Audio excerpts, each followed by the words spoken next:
What's going on, people? We are Tottenham TV, back here for yet another Tottenham update. 2 in a day for you guys. They're lucky today, aren't they, Brian? They're coming like London buses, aren't they? You wait ages for one and two come at once. So let's see what this one has in store for us. Exactly. I was about to leave the studio today, then all this kind of transfer-related news started filtering through today.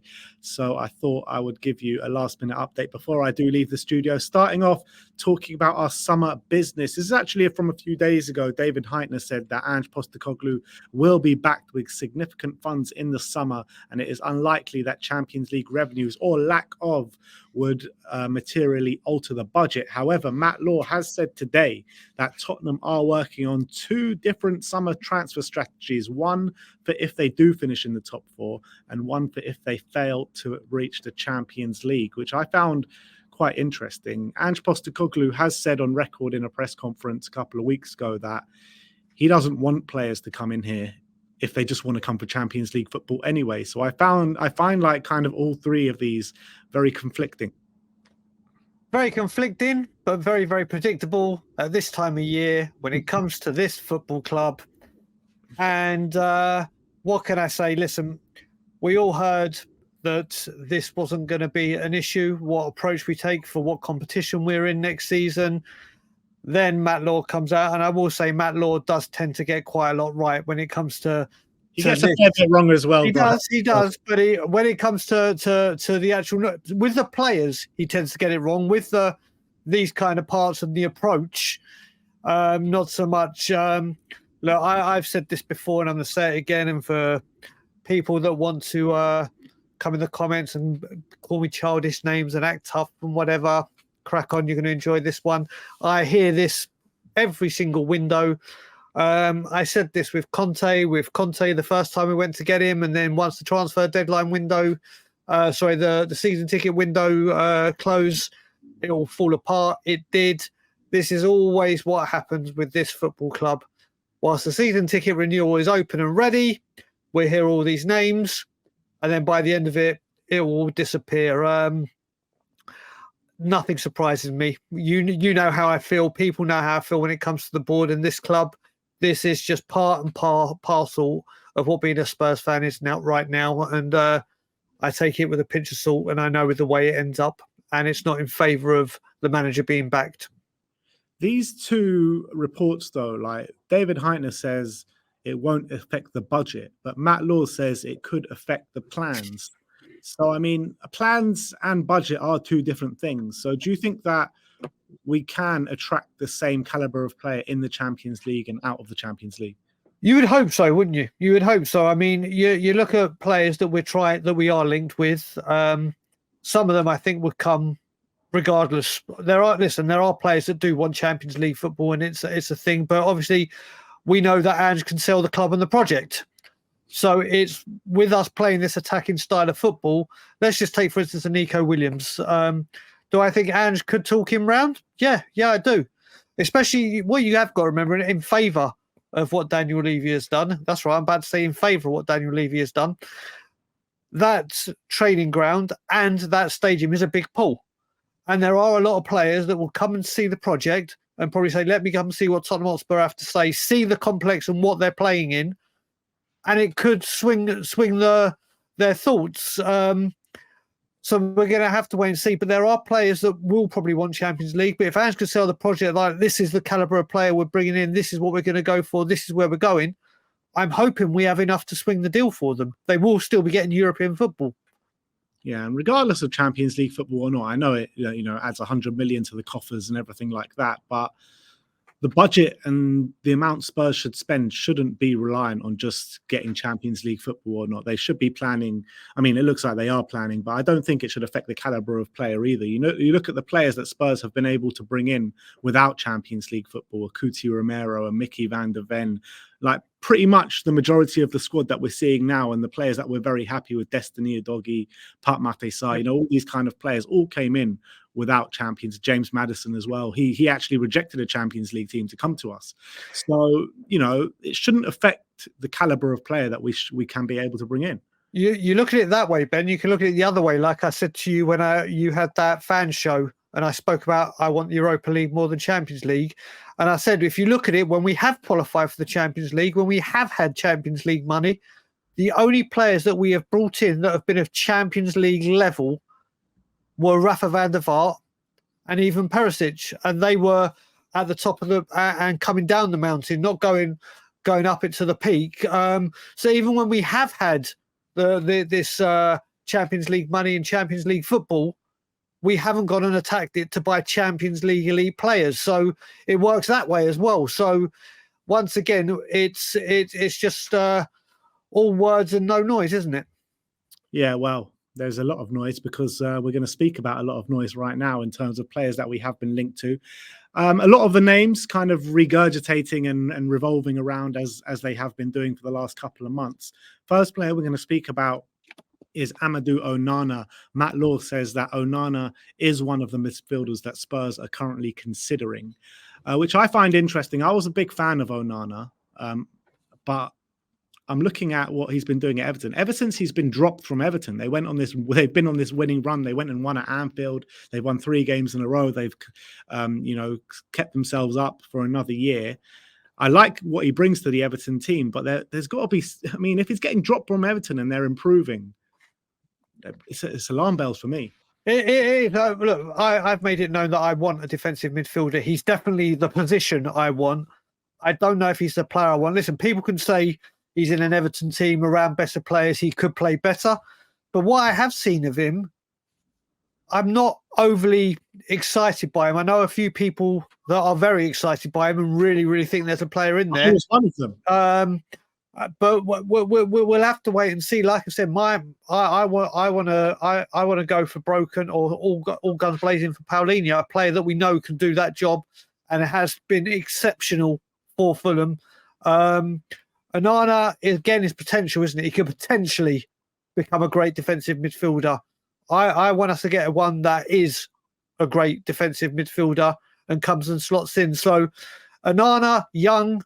We know one thing I will say with Belgian players, we have we do have a very, very good track record with. So who knows? But he isn't the top of the pile for me when it comes to defensive midfielders. I really like João Gomez from Wolves. I think he's been very impressive. Very impressive. Very impressive. I've been watching him quite closely over the last couple of weeks. Even that game against Arsenal, when Arsenal beat them 2-0, yep. I thought he was sensational that day. I think he's a player that we need to be looking at. Yeah, I mean, he is someone I would put him, Paulinho. I mean, you got Luis Villa, but there's not a chance we'd ever get him. Those are the type of players that will be superb for us, I feel. And Onana is in the tier below, maybe even the tier below, but it's the right position. I just think the wrong player. Yeah. Time will tell. In terms of the next player we're going to talk about, it's everyone's favorite transfer rumor, Conor Gallagher. Matt Law says that Conor Gallagher is another midfielder that Spurs are considering. Nazar Kinsella says that Chelsea are believed to be ready to sell Spurs target Conor Gallagher for £50 million. And apparently tomorrow night at Stamford Bridge, Chelsea will reveal a Conor Gallagher banner that will say Chelsea since birth, ahead of his potential Tottenham transfer move this summer. So how funny would that be if they do release that banner and we do go sign him a month later? Well, that would be shits and giggles. But like I said, I still don't want him. I know a lot of people do. A lot of people see the quality that he could bring to Spurs, and fair play to them. I just don't see it. I think all we do is help Chelsea out of a financial pickle. Do you reckon they would do the same for us? I think they'd stay well away from us. And most importantly, and we've discussed this, but I've heard many channels discuss about this, we're all talking about what we want to do or what Tottenham mates, so I say what Tottenham want to do. I don't think Conor Gallagher wants to come to Tottenham. That's the thing. I think it's all well and good that we may be in for him and we may be able to get him because obviously he's going cheap. So there's that buzzword for Tottenham. And then I just don't think he wants to come to Tottenham.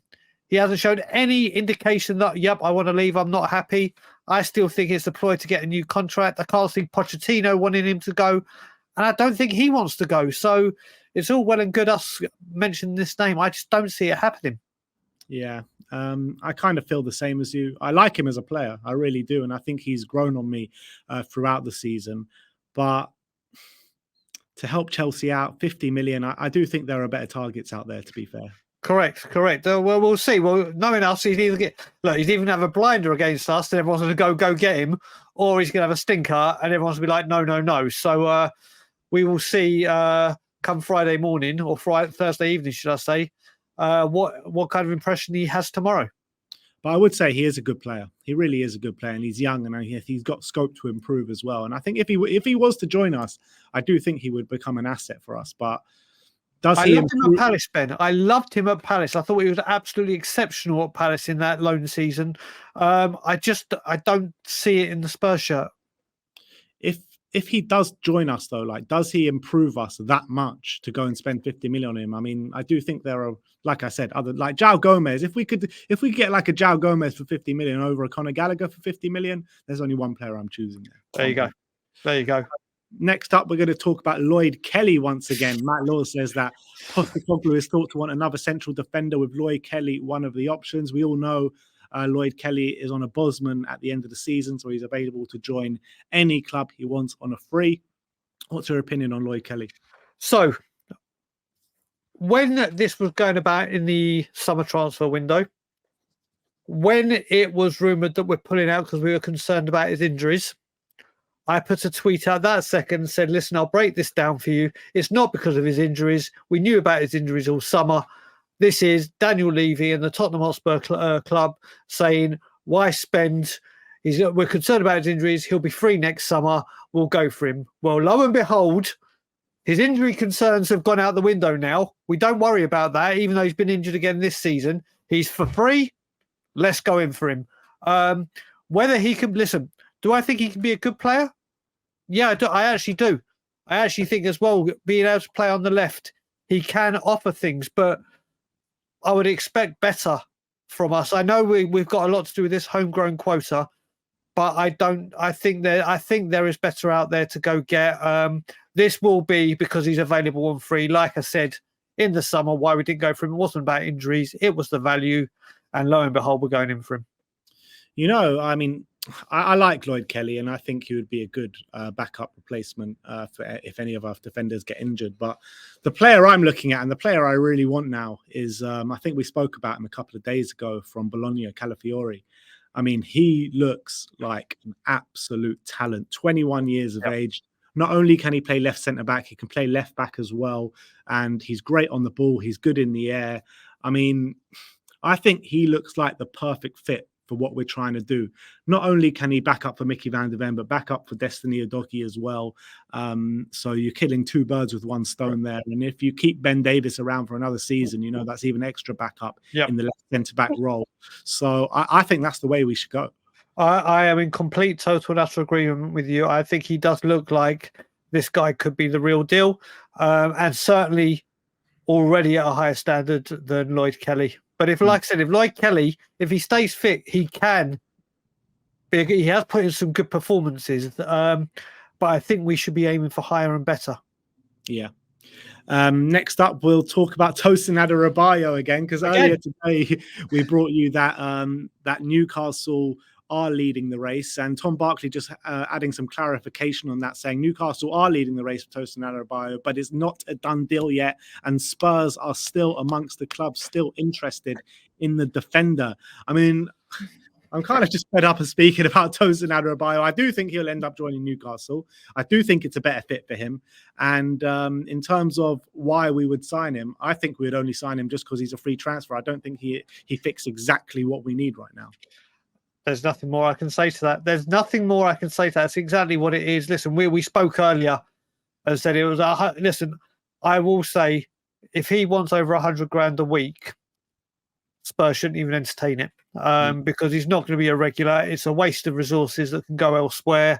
I do highly rate him as a player, but now we get the at least we tried.com, and we're still in the race. But it's the same old, same old.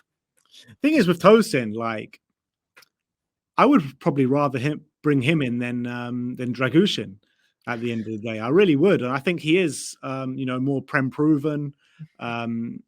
better on the ball from what I've seen. I know it's a very small sample size, and I've seen what with Dragusin, but I thought Tosin probably would have made more sense than Dragusin. But now we have Dragusin, it just makes no sense anymore. Exactly. We'll be top heavy, won't we, on the right hand side? It will literally be we'll be heavily stocked on the right, but not the left. And Tosin will just be another one to add to that list. I think the moment has gone for us to get him, but I think he will do very, very well at Newcastle.